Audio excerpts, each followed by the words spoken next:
I'm delighted now to be welcoming John Harper, the Chief Operating Officer of the LA 28 Olympic and Paralympic Games, to talk us through the project there. Good day, John. How are you doing? Great to see you there. Hi, Ben. Yeah, it's great to see you again, and thank you so much for inviting me to join. I'm excited to be with you today. Pleasure.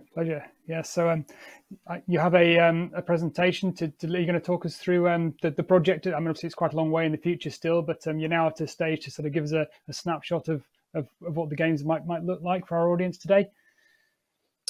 Yeah, I'd love to. I'm excited to talk a little bit about our journey to 2028, and as the slides come up here, as Anita mentioned, we are at LA 28. We're so blessed to have the success of the games in '84 that we're here as a springboard. We've in our journey so far, I've been doing this for 8 years now, dating back to the bid, and every time we connect with somebody, in the community or part of the sports entertainment landscape here, there's so many positive memories and anecdotes about how the games impacted their lives. And I think, as I kind of go through a little bit about what we're doing, one of the themes that I'll probably hit on a number of times is that of a human legacy, and what we really hope to be able to deliver impact, through our journey to 2028. And as everybody I'm sure here, that has taken part of this conference have had, their time where they remember when they first connected with the movement or the games in some way, shape, or form. And my story is also connected to Los Angeles. And while I've lived here since 2005, I'm an Angelino. I became a citizen in 2017. I'm actually from Canada originally. And when I was about 11 in 1984, I remember distinctly my parents taking me over to a friend of theirs' house. It wasn't an event I was really looking forward to hang out with people I didn't know.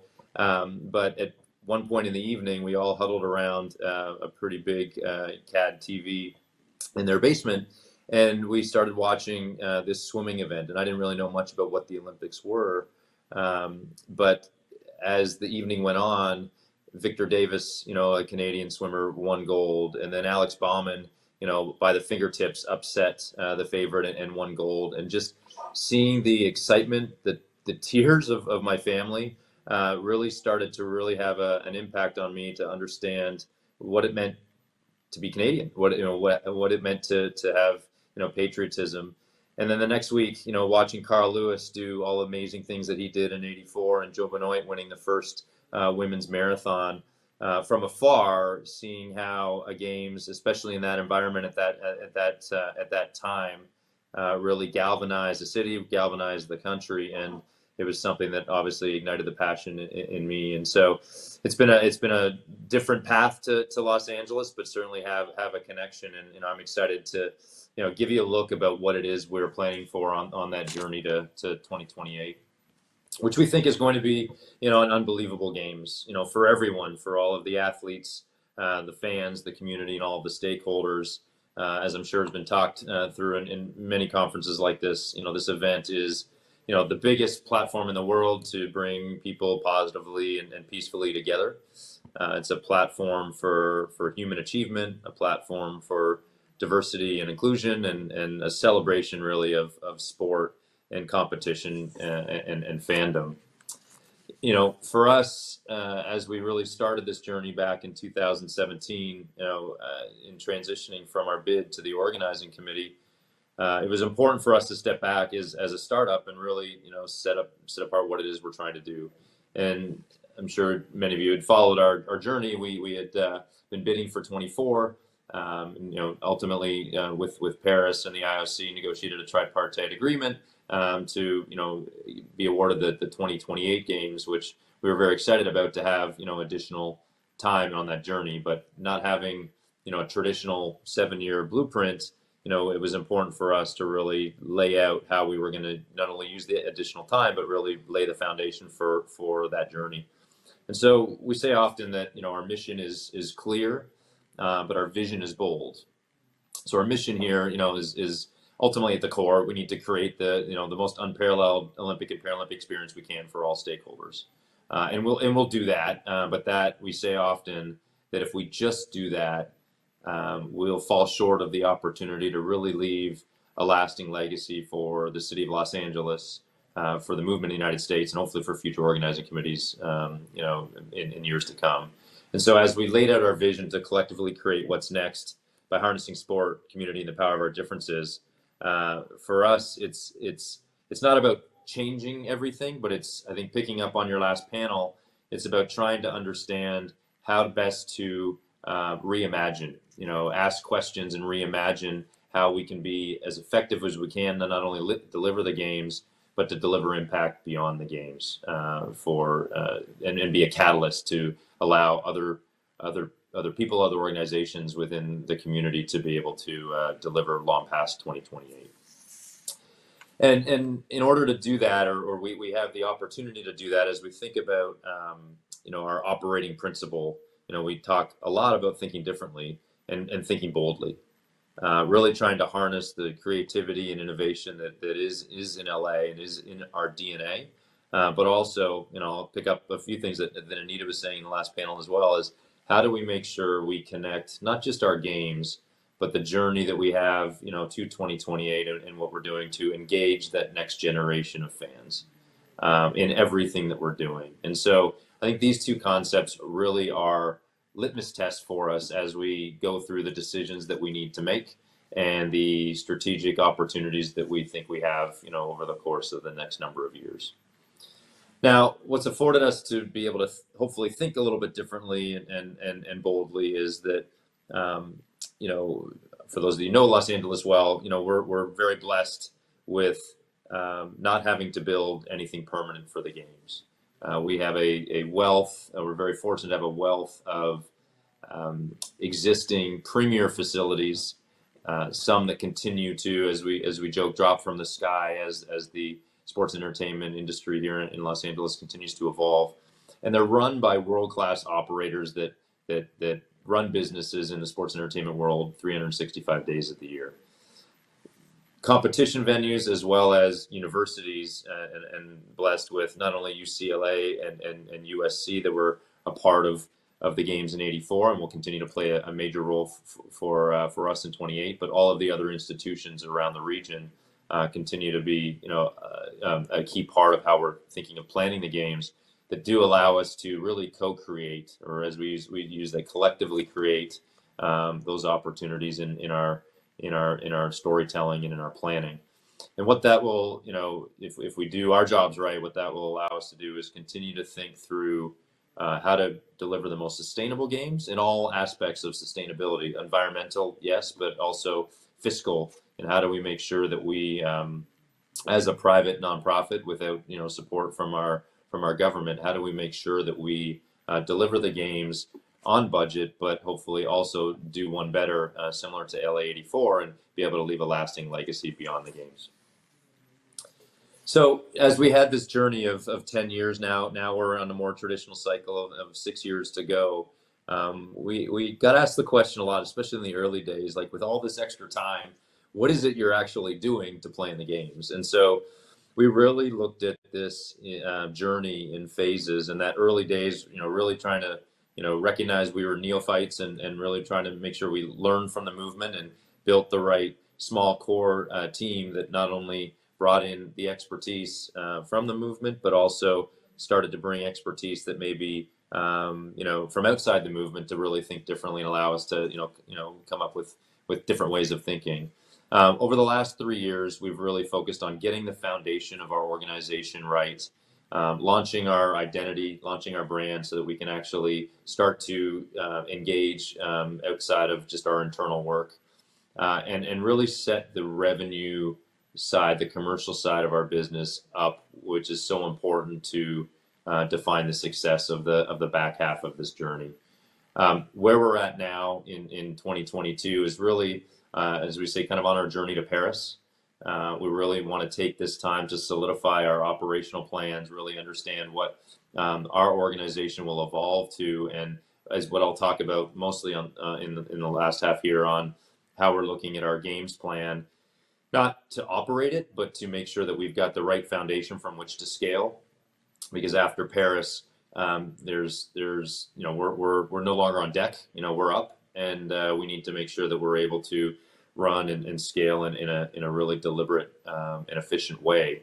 And so we really have these next number of years to really think through a lot of the bigger ideas and strategic initiatives so we can put in place to operate in the last 4 years. And so where we're at today, as we start to bring to life and start to engage a little bit more externally, we're focused on, obviously, athletes at the core of everything that we do. Janet Evans leads our athlete team and is extremely focused on ensuring that every part of our organization is first and foremost focused on the athletes. And if we learned anything from Tokyo, making sure that no matter what comes our way, that we put together a safe and exciting opportunity for the athletes to train and compete at their best. So I'll talk a little bit about how the games plan will start to come to life, as well as how we're evolving our commercial program, and then ultimately some of the things that we're just on the forefront of thinking about how we'll impact the community with what it is we're doing. So on the sport and games front, back in February at the session in Beijing, the IOC, with our endorsement, confirmed and approved our initial sport program that consisted of 28 sports, which has been traditional, but the makeup is slightly different. We were excited to bring on surf, skate, and sport climbing on the heels of Tokyo, and then also their inclusion in Paris. Quintessential LA West Coast sports that we're very excited to be a part of our games on the initial sport program. Now we are in a process by which we are looking at the disciplines within the program, the potential proposed new disciplines that the existing IFs have the opportunity to propose, as well as the opportunity, but not the obligation, for us as an OCOG to propose new sports for our iteration of the games. That process will go for the next year or so, and by this time next year, we'll be able to hopefully lock in our final sport and discipline program for the games. Not included in the initial sport program that you may be aware of was boxing, weightlifting, and modern pentathlon. That was an IOC decision. As they work through some institutional matters, they still may have a path to come back into the games over the course of the next year as we work through that process with them. So sharing that as a foundation, though, it's hard to, I'm sure, see this on screen, but just to give you a visual of how we're thinking about that sport program coming to life within our games plan. And we talked, a lot through our bid, and certainly over the last number of years as we've evolved, to continue to fit the games to Los Angeles, not the other way around. And we've also taken the notion of the Olympic and Paralympic Park that has been so successful, purpose-built, in London and in Rio, and even dating back to Sydney. But again, us not building anything for our games and taking the opportunity to leverage what exists today. These circles on the map represent what we're calling sports parks. It's the opportunity that we have to take that notion of the Olympic and Paralympic Park, multiple sports all in one place, with one back of house for operational efficiencies, the ability to create really unique sponsor engagement, live site opportunities, unique hospitality, and hopefully non-event tickets for those in the community that may not have the opportunity to go to the sporting event, but that can really be a part of the Olympic and Paralympic energy that will take place in each of these parks. And being able to take that energy and connect it to the various components of the community of Los Angeles, while still being connected to our Olympic and Paralympic Village at UCLA, is something that we're very, very excited about to continue to evolve. But as we continue to go through our journey over the next year, and we think about new venues that are coming into LA, the new sports that we've added to the program, we'll take this great foundation and continue to refine the program over the next year or so, continuously focusing on how do we continue to improve the athlete experience, how do we utilize the facilities to the best way possible for sport presentation and fan engagement, how do we make sure that the economics, both reduction of cost to complexity, but how do we also look at increased revenue opportunities, and ultimately, how do we think about our plan in terms of legacy, but more focused on that notion of human legacy, as I mentioned. On the commercial front, real briefly, we've through the pandemic, while it's certainly been a challenge for everyone as we've continued to engage, we've been extremely successful and blessed to continue to build our partnership team and group of founding and tier one corporate partners. We'll continue to evolve this as conversations continue to percolate through various different parts of the industry in different categories.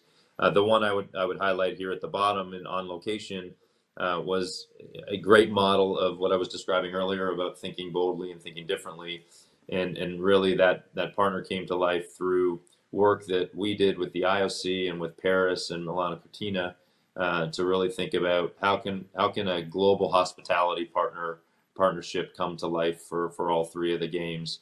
And really try to build, efficient and unique hospitality opportunities for games to come. And then finally, when we think about the community and the human legacy and the impact that we think we can have, when we negotiated for 2028, it was important that we didn't rest on our laurels and think about what the legacy was going to be like post 28. It was important for us to think about the extra years that we had and the journey that we had. To deliver a legacy to the city and to the youth of the city on the journey to 2028. And so we committed $160 million over the course of 10 years, together with the IOC's support to be able to build what's called the Play LA program, which is a program that provides more accessibility and hopes will increase participation in youth sports in a lot of the underprivileged areas in the rec and park community centers around the city. And it's also an opportunity, as Anita mentioned, this will be the first Paralympic Games hosted in LA, and really trying to build an adaptive and an inclusive youth sport program through this partnership. And so we're continuing, as of now, we had a little pause during the pandemic, given that the rec and park centers were not able to operate. But as of this year, we are granting dollars and seeing increased participation as we speak. And this is something that we're excited to continue to build on through the journey to 2028. So with that, I know there's a lot there, Ben. Hopefully it gives a great update. But if I can kind of end on while we're all extremely excited and focused about the time in 2028 where the games will happen.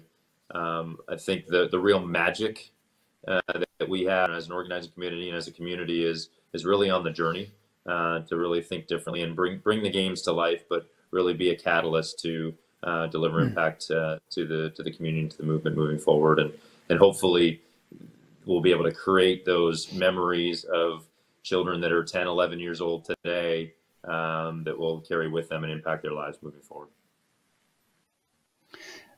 Thanks, John. Yeah, you're right. There is a lot there, and not enough time to go into enough details as we would like to. Really, I mean, we're just scratching the surface, really. But while we're here together, it'd be great to just ask follow up with a couple more questions about the project. I saw that Deloitte was listed on your list of commercial partners there, but they're more than just a commercial partner, really, aren't they? They've recently joined the Olympic Partner Program, the top program.